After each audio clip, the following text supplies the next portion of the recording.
Greetings and welcome back to room 303 in Freshman English, and we are in the MyPerspectives freshman volume on page 202, 203 and following. We're working now with Yann Martl's Life of Pi. Now we are working with just a cutting from this classic novel starting in chapter 61. Let's look at a bit of background information before we get started with our study. First of all, let's just read together and take a few notes on 203. In the novel Life of Pi by Yann Martl, the main character is a teenager whose family owns a zoo in India. The family decides to leave India with their animals, sail to Canada. But while traveling, their ship is struck by a violent storm and sinks. Pi escapes on a lifeboat with 4 of the family's animals: a hyena, a zebra, an orangutan, and of course famously a Bengal tiger named Richard Parker. The hyena kills the zebra and the orangutan, but is in turn killed by the tiger. Pi constructs a raft for himself where he can retreat to safety from the tiger and sets about taming Richard Parker. Now, of course, we are in Unit 2, which is our survival unit. So we're going to be asking in this novel excerpt exactly why we're in a unit on survival while we're studying this. It will become self-evident as we get into this study. Let's meet Yann Martl really quickly. Born in '63 in Spain to Canadian parents, lived in many different places, including Costa Rica, Mexico, Alaska, Canada. After graduating from college, he worked various jobs such as dishwasher and security guard. Unsure about what he wanted to pursue as a career, he started to write. Though he found critical success, sales of his stories did not follow. Eventually, Martl traveled to India, where he found the inspiration for his most successful work, Life of Pi. So let's turn now to the story of Pi and the way in which he has to go through this process of survival. Starting on page 203, you read, annotate, we'll come back to work levels 2 and 3. Let's go to work.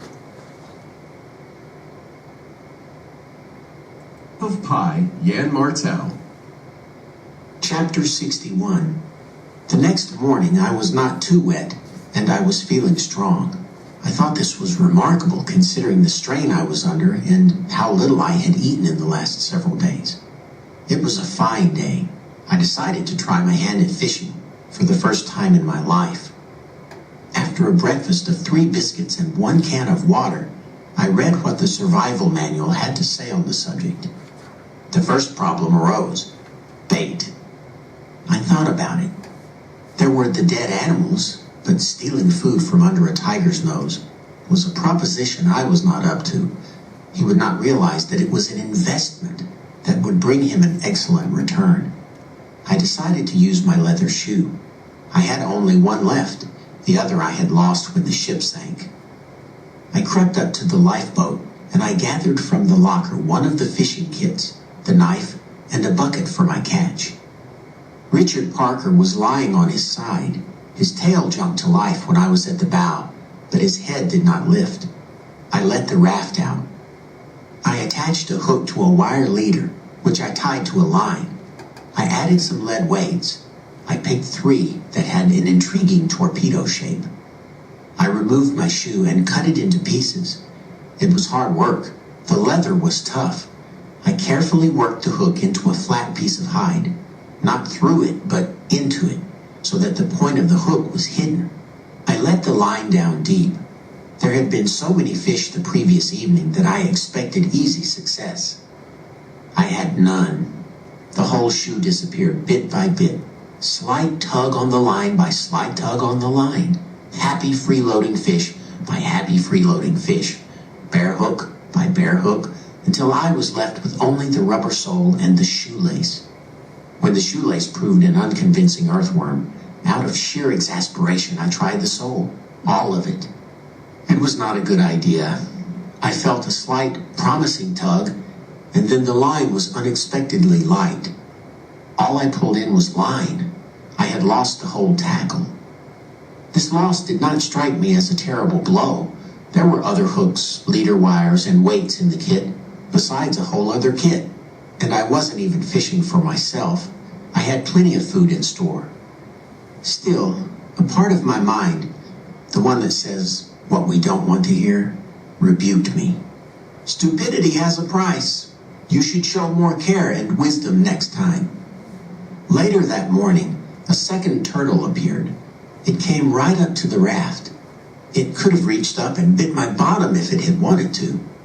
When it turned, I reached for its hind flipper, but as soon as I touched it, I recoiled in horror. The turtle swam away.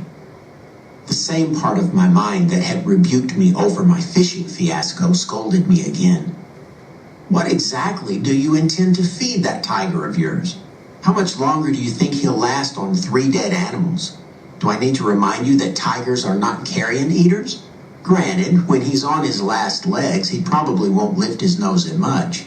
But don't you think that before he submits to eating puffy, putrefied zebra, he'll try the fresh, juicy Indian boy just a short dip away? And how are we doing with the water situation? You know how tigers get impatient with thirst. Have you smelled his breath recently? It's pretty awful. That's a bad sign. Perhaps you're hoping that he'll lap up the Pacific and in quenching his thirst allow you to walk to America. Quite amazing, this limited capacity to excrete salt that Sundarbans tigers have developed comes from living in a tidal mangrove forest, I suppose. But it is a limited capacity. Don't they say that drinking too much saline water makes a man-eater of a tiger? Oh, look, speak of the devil. There he is. He's yawning. My, what an enormous pink cave. Look at those long yellow stalactites and stalagmites. Maybe today you'll get a chance to visit.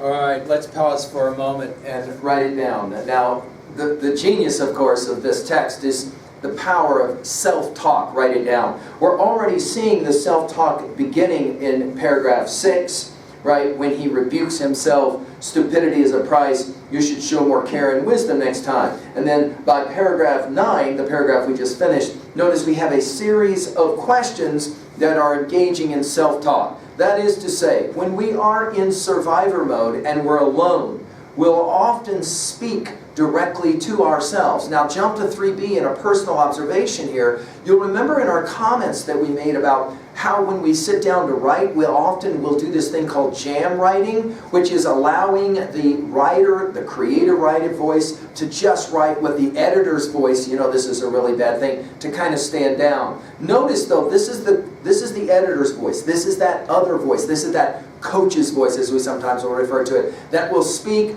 rather harshly, notice, to Pi. And notice the series of questions, as in, what are you doing? Notice the power of this kind of thing. When you are in a bad way, you do start talking to yourself. Let's follow now how Pi will continue to try to figure out how's he going to survive with a man-eating tiger, and he wants to feed the tiger so the tiger won't actually eat him. Let's keep going. Pay attention now to the ways he solves his problem. Tiger's tongue, the size and color of a rubber hot water bottle, retreated and his mouth closed. He swallowed. I spent the rest of the day worrying myself sick. I stayed away from the lifeboat. Despite my own dire predictions, Richard Parker passed the time calmly enough. He still had water from the rainfall, and he didn't seem too concerned with hunger, but he did make various tiger noises, growls and moans and the like, that did nothing to put me at ease. The riddle seemed irresolvable. To fish, I needed bait, but I would have bait only once I had fish. What was I supposed to do? Use one of my toes? Cut off one of my ears? A solution appeared in the late afternoon in a most unexpected way. I had pulled myself up to the lifeboat. More than that, I had climbed aboard and was rummaging through the locker feverishly, looking for an idea that would save my life. I had tied the raft so that it was about 6 feet from the boat. I fancied that with a jump and a pull at a loose knot, I could save myself from Richard Parker. Desperation had pushed me to take such a risk. Finding nothing, no bait, and no new idea, I sat up, only to discover that I was dead center in the focus of his stare. He was at the other end of the lifeboat, where the zebra used to be, turned my way, and sitting up, looking as if he had been patiently waiting for me to notice him. How was it that I hadn't heard him stir? What delusion was I under that I thought I could outwit him? Suddenly, I was hit hard across the face. I cried out and closed my eyes. With feline speed, he had leapt across the lifeboat and struck me. I was to have my face clawed off. This was the gruesome way I was to die. The pain was so severe I felt nothing. Blessed be shock. Blessed be that part of us that protects us from too much pain and sorrow. At the heart of life is a fuse box. I whimpered, "Go ahead, Richard Parker, finish me off. But please, what you must do, do it quickly. A blown fuse should not be over-tested." He was taking his time. He was at my feet, making noises. No doubt he had discovered the locker and its riches. I fearfully opened an eye. It was a fish. There was a fish in the locker. It was flopping about like a fish out of water. It was about 15 inches long and it had wings. A flying fish. Slim and dark gray blue, with dry, featherless wings and round, unblinking yellowish eyes. It was this flying fish that had struck me across the face, not Richard Parker. He was still 15 feet away, no doubt wondering what I was going on about. But he had seen the fish. I could read a keen curiosity on his face. He seemed about ready to investigate. I bent down, picked up the fish, and threw it towards him. This was the way to tame him. Where a rat had gone, a flying fish would follow. Unfortunately, the flying fish flew. In midair, just ahead of Richard Parker's open mouth, the fish swerved and dropped into the water. It happened with lightning speed. Richard Parker turned his head and snapped his mouth, jowls flapping, but the fish was too quick for him. He looked astonished and displeased. He turned to me again. "Where's my treat?" his face seemed to inquire. Fear and sadness gripped me. I turned with the half-hearted, half-abandoned hope that I could jump onto the raft before he could jump onto me. At that precise instant, there was a vibration in the air, and we were struck by a school of flying fish. They came like a swarm of locusts. It was not only their numbers, there was also something insect-like about the clicking, whirring sound of their wings. They burst out of the water, dozens of them at a time, some of them flick-flacking over 100 yards through the air. Many dived into the water just before the boat. A number sailed clear over it. Some crashed into its side, sounding like firecrackers going off. Several lucky ones returned to the water after a bounce on the tarpaulin. Others, less fortunate, fell directly into the boat, where they started a racket of flapping and flailing and splashing, and still others flew right into us. Standing unprotected as I was, I felt I was living the martyrdom of Saint Sebastian. Every fish that hit me was like an arrow entering my flesh. I clutched at a blanket to protect myself while also trying to catch some of the fish. I received cuts and bruises all over my body. The reason for this onslaught became evident immediately. Dorados were leaping out of the water in hot pursuit of them. The much larger Dorados couldn't match their flying, but they were faster swimmers and their short lunges were very powerful. They could overtake flying fish if they were just behind them and lunging from the water at the same time and in the same direction. There were sharks, too. They also leapt out of the water, not so cleanly but with devastating consequence for some Dorados.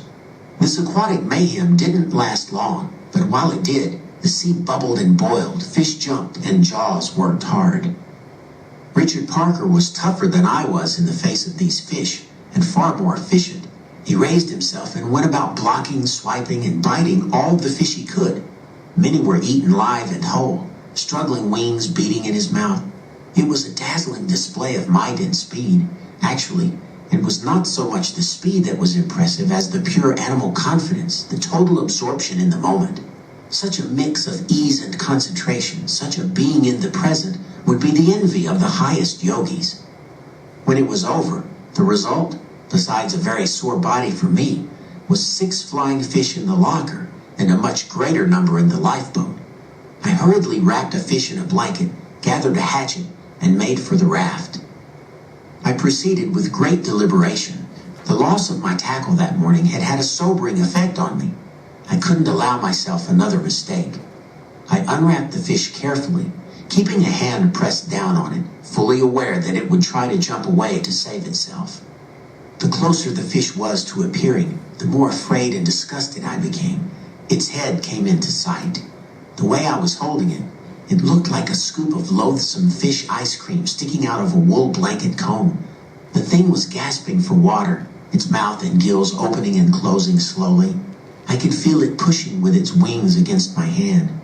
I turned the bucket over and brought its head against the bottom. I took hold of the hatchet. I raised it in the air. Several times I started bringing the hatchet down, but I couldn't complete the action. Such sentimentalism may seem ridiculous considering what I had witnessed in the last days, but those were the deeds of others, of predatory animals. I suppose I was partly responsible for the rat's death, but I'd only thrown it. It was Richard Parker who had killed it. A lifetime of peaceful vegetarianism stood between me and the willful beheading of a fish. I covered the fish's head with the blanket and turned the hatchet around. Again, my hand wavered in the air. The idea of beating a soft, living head with a hammer was simply too much. I put the hatchet down. I would break its neck, sight unseen, I decided. I wrapped the fish tightly in the blanket. With both hands, I started bending it. The more I pressed, the more the fish struggled. I imagined what it would feel like if I were wrapped in a blanket and someone were trying to break my neck. I was appalled. I gave up a number of times. Yet I knew it had to be done, and the longer I waited, the longer the fish's suffering would go on. Tears flowing down my cheeks, I egged myself on until I heard a cracking sound, and I no longer felt any life fighting in my hands. I pulled back the folds of the blanket. The flying fish was dead. It was split open and bloody on one side of its head, at the level of the gills. I wept heartily over this poor little deceased soul. It was the first sentient being I had ever killed. I was now a killer. I was now as guilty as Cain. I was 16 years old, a harmless boy, bookish and religious, and now I had blood on my hands. It's a terrible burden to carry. All sentient life is sacred. I never forget to include this fish in my prayers. After that, it was easier. Now that it was dead, the flying fish looked like fish I had seen in the markets of Pondicherry. It was something else, something outside the essential scheme of creation. I chopped it up into pieces with the hatchet and put it in the bucket. In the dying hours of the day, I tried fishing again. At first, I had no better luck than I'd had in the morning, but success seemed less elusive. The fish nibbled at the hook with fervor. Their interest was evident. I realized that these were small fish, too small for the hook. So I cast my line further out and let it sink deeper, beyond the reach of the small fish that concentrated around the raft and lifeboat. It was when I used the flying fish's head as bait, and with only one sinker, casting my line out and pulling it in quickly, making the head skim over the surface of the water, that I finally had my first strike. A dorado surged forth and lunged for the fish head. I let out a little slack to make sure it had properly swallowed the bait before giving the line a good yank. The dorado exploded out of the water, tugging on the line so hard I thought it was going to pull me off the raft. I braced myself. The line became very taut. It was good line. It would not break. I started bringing the dorado in. It struggled with all its might, jumping and diving and splashing. The line cut into my hands. I wrapped my hands in the blanket. My heart was pounding. The fish was as strong as an ox. I was not sure I would be able to pull it in. I noticed all the other fish had vanished from around the raft and boat. No doubt they had sensed the dorado's distress. I hurried. Its struggling would attract sharks, but it fought like a devil. My arms were aching. Every time I got it close to the raft, it beat about with such frenzy that I was cowed into letting out some line. At last, I managed to haul it aboard. It was over 3 feet long. The bucket was useless. It would fit the dorado like a hat. I held the fish down by kneeling on it and using my hands. It was a writhing mass of pure muscle, so big its tail stuck out from beneath me, pounding hard against the raft. It was giving me a ride like I imagine a bucking bronco would give a cowboy. I was in a wild and triumphant mood. A dorado is a magnificent-looking fish, large, fleshy, and sleek, with a bulging forehead that speaks of a forceful personality, a very long dorsal fin as proud as a rooster's comb, and a coat of scales that is smooth and bright. I felt I was dealing fate a serious blow by engaging such a handsome adversary. With this fish, I was retaliating against the sea, against the wind, against the sinking of ships, against all circumstances that were working against me.